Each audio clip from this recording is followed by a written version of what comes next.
വഖഫ് ഭേദഗതി ബില്ലിൽ കത്തോലിക്ക സഭ നിലപാട് ശക്തമാക്കിയതോടെ പ്രതിരോധത്തിലായി സംസ്ഥാനത്തെ കോൺഗ്രസ് നേതൃത്വം.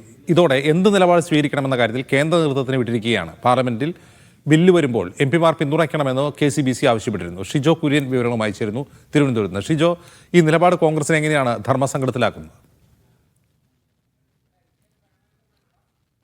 അജിംസായ, ഒരു നിലയില്ലാ കാര്യത്തിലാണ് നിലവിൽ കോൺഗ്രസിന്റെ അവസ്ഥയെന്ന് നമ്മൾ പറഞ്ഞാൽ അത് തെറ്റാവില്ല. കാരണം ഈ വഖഫ് ഭേദഗതി ബില്ലുമായി ബന്ധപ്പെട്ടുകൊണ്ട് തുടക്കത്തിൽ തന്നെ കോൺഗ്രസ് പറഞ്ഞിരുന്നു ബില്ലിനെ എതിർക്കുന്ന ഒരു നിലപാടാണ് തങ്ങൾക്കുള്ളത് എന്നുള്ള കാര്യം കോൺഗ്രസ് ദേശീയ നേതൃത്വം തുടക്കത്തിൽ പറഞ്ഞതാണ്. വഖഫ് ബില്ലിനെതിരെ കോൺഗ്രസ് തങ്ങളുടെ എല്ലാ ആയുധങ്ങളും ഉപയോഗിച്ചുകൊണ്ട് അതിനെതിരെ നേരിടും എന്നുള്ള ഒരു നിലപാട് ആദ്യഘട്ടത്തിൽ സ്വീകരിച്ച കോൺഗ്രസ്, എന്നാൽ ഇപ്പോൾ അതിൽ നിന്ന് പിന്നോട്ട് പോകുന്ന ഒരു പരിധിക്കപ്പുറത്തേക്ക് ഈ ബില്ലിനെ പൂർണ്ണമായിട്ട് പ്രതിരോധിക്കാൻ കഴിയില്ല, അല്ലെങ്കിൽ ഈ ബില്ലിനെ പൂർണ്ണമായിട്ട് എതിർക്കാൻ കഴിയില്ല എന്നുള്ള നിലയിലേക്ക് കോൺഗ്രസ് എത്തുന്നു എന്നുള്ളതാണ് നമ്മൾ മനസ്സിലാക്കുന്നത്. കാരണം കോൺഗ്രസിനകത്ത് തന്നെ ഇതിനകത്ത് ചില ആശയക്കുഴപ്പങ്ങൾ ഇപ്പോൾ തന്നെ ഉണ്ടായിട്ടുണ്ട്.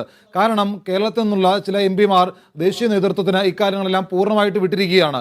ബില്ലിനെ പൂർണ്ണമായിട്ട് എതിർക്കരുത്, ഭാഗികമായിട്ട്, അതായത് ചില ഭേദഗതികളാണ് എതിർക്കപ്പെടേണ്ടത്. ബില്ലിനെ പൂർണ്ണമായിട്ട് എതിർത്ത് കഴിഞ്ഞാൽ അത് കേരളത്തിൽ തിരിച്ചടിയാകും എന്നുള്ള തരത്തിലുള്ള ചില പ്രതികരണങ്ങൾ ചില എംപിമാർ ദേശീയ നേതൃത്വത്തെ അറിയിച്ചിട്ടുണ്ട്.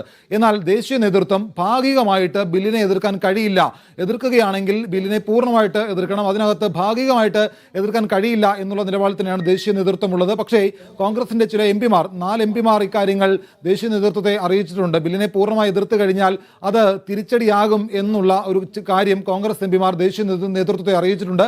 അപ്പോൾ ദേശീയ നേതൃത്വം ഇക്കാര്യത്തിൽ ഇനി എന്താണ് തീരുമാനമെടുക്കുക എന്നുള്ളത് ശേഷമായിരിക്കും എംപിമാർ പാർലമെന്റിൽ ഇത് സംബന്ധിച്ചുള്ള നിലപാട് സ്വീകരിക്കുക. എന്തായാലും കേരളത്തിൽ CBCIയും അതുപോലെ തന്നെ KCBCയും ബില്ലിനെ കേരളത്തിൽ നിന്നുള്ള എംപിമാർ അനുകൂലിച്ച് വോട്ട് ചെയ്യണം, ബില്ലിനെ എതിർക്കരുത് എന്ന് പറഞ്ഞ് രംഗത്ത് വന്നതോടുകൂടിയാണ് കോൺഗ്രസ് നേതൃത്വം വെട്ടിലായത്.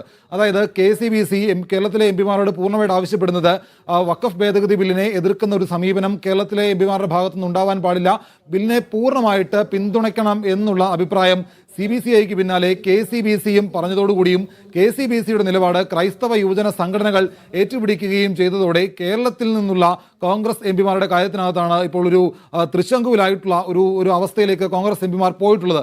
അതായത് മുസ്ലിം ലീഗ് അടക്കം ബില്ലിനെ എതിർക്കണം എന്ന് പറഞ്ഞുകൊണ്ട് തുടക്കം മുതൽ തന്നെ രംഗത്തുണ്ട്. അതേസമയം KCBCയുമായിട്ട് ചർച്ചയാകാം, ഈ ചർച്ച ചെയ്ത് അവർക്കുണ്ടായിട്ടുള്ള കാര്യങ്ങൾ പരിഹരിക്കാം എന്നുള്ള കാര്യം മുസ്ലിം ലീഗ് KCBCയോട് പറയുന്നുണ്ട്. പക്ഷേ കോൺഗ്രസ് ഇതിനകത്ത് ഇപ്പോഴും എന്ത് നിലപാട് സ്വീകരിക്കും? ആദ്യഘട്ടത്തിൽ ഈ ബില്ലിനെ എതിർക്കാമെന്ന് പറഞ്ഞ നിലപാടിൽ നിന്ന് പിന്നോട്ട് പോയിട്ടുണ്ട്. ഇനി ഈ ബില്ലിനെ പൂർണ്ണമായിട്ട് എതിർക്കുമോ അല്ലെങ്കിൽ ഇതിനെ അംഗീകരിക്കുമോ എന്നുള്ളതാണ് അറിയേണ്ടത്. നിലവിൽ ദേശീയ നേതൃത്വം തീരുമാനമെടുക്കട്ടെ എന്നുള്ള നിലപാടിലാണ് കോൺഗ്രസ് എംപിമാരുള്ളത്. ഇനി ദേശീയ നേതൃത്വം എന്ത് തീരുമാനം എടുക്കുമെന്നുള്ളത് നമുക്ക് വരും മണിക്കൂറിൽ അറിയാൻ കഴിയും.